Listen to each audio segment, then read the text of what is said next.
Welcome everyone. This is our weekly live Q&A. This is your chance to ask any health and fitness questions you may have. Throw them in the comments and we'll get to them as they pop up.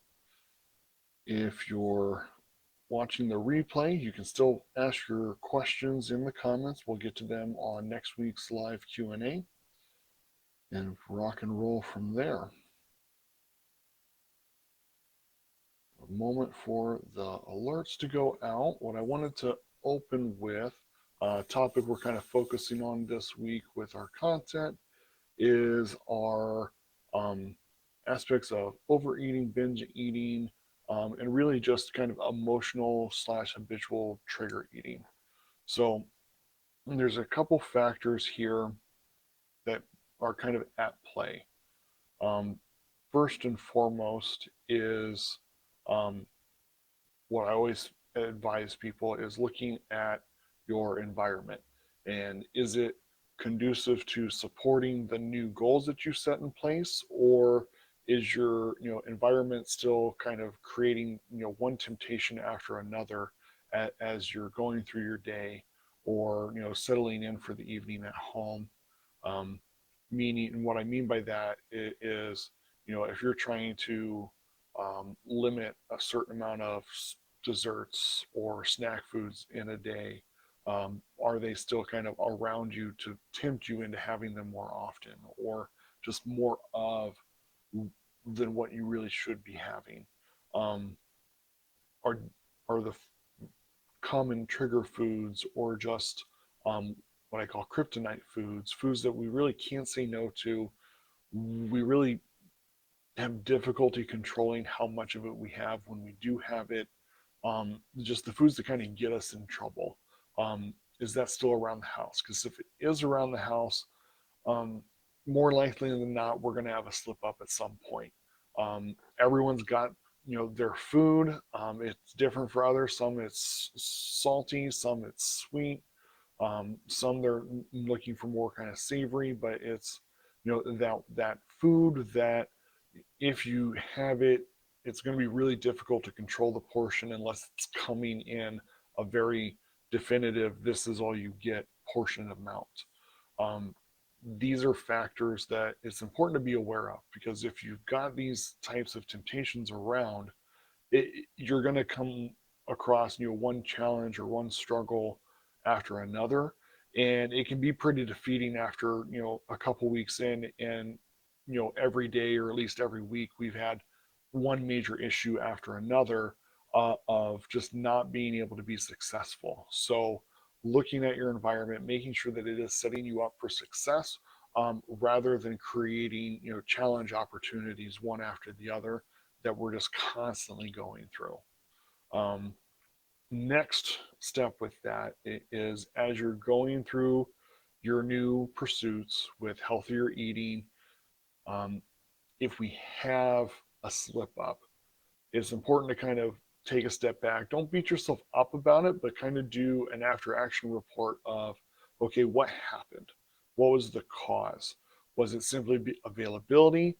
Was it a trigger of something mental or emotional, like stress, being overwhelmed? Um,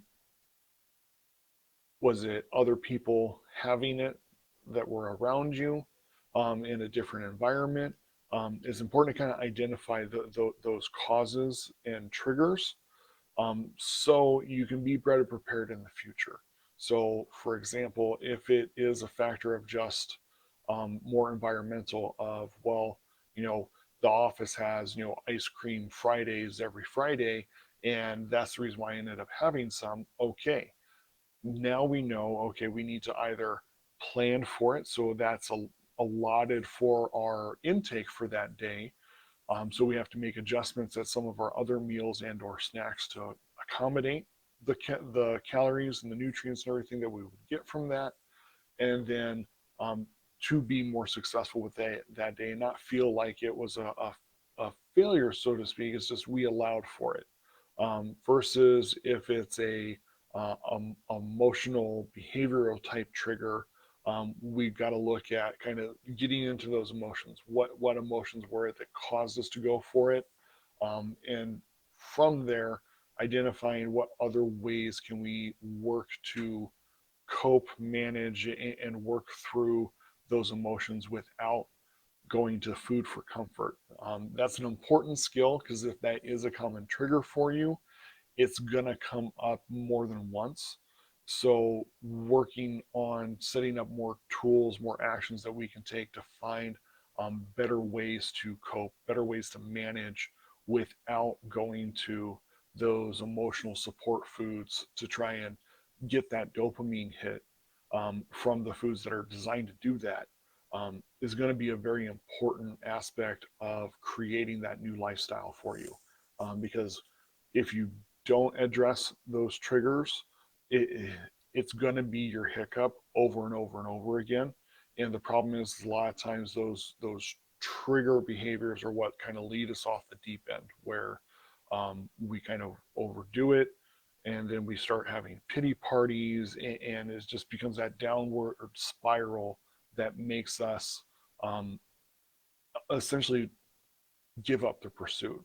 So we want to be very mindful of these things and really look at it. Don't hide it away in shame that we slipped up. Let's look at, address, and say, okay, this is what happened.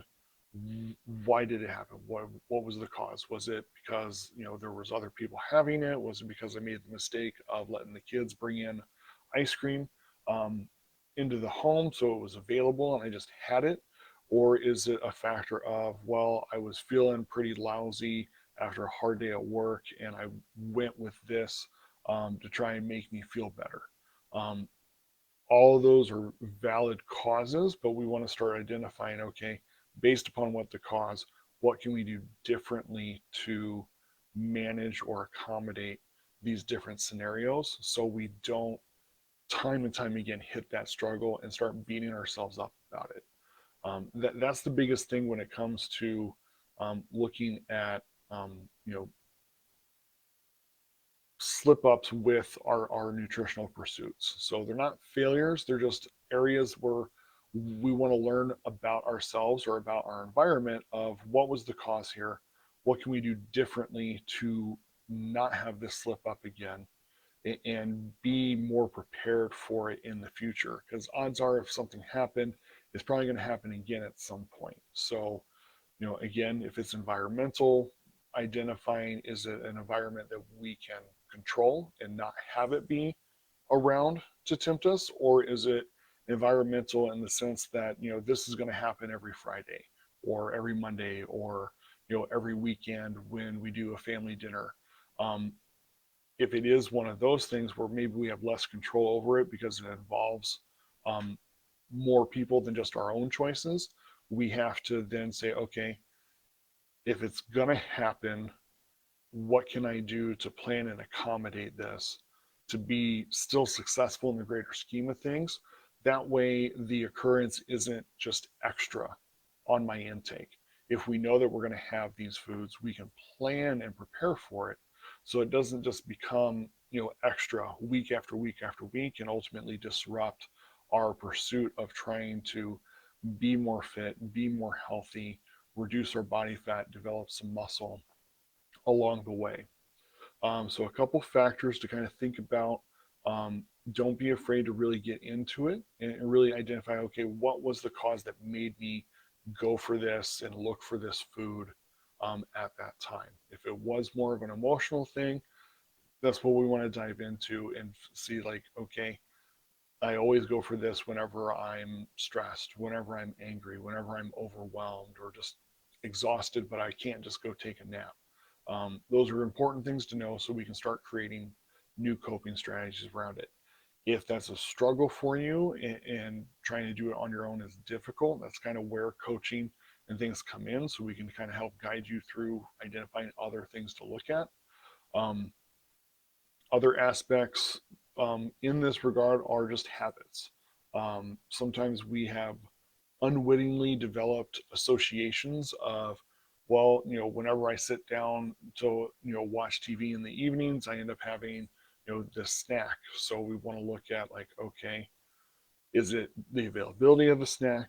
Is it a craving for the snack? Is it just that we've just developed the habit that when I sit down at night, I want to snack, and there we have to create again other new habits around that, or plan and accommodate for it. Like, okay, if you are going to snack, let's adjust what we're taking in during our day leading up to that, so it's not just extra; it's part of our planned intake to keep it from being something that gets us in trouble and diminishes the level of progress that we see.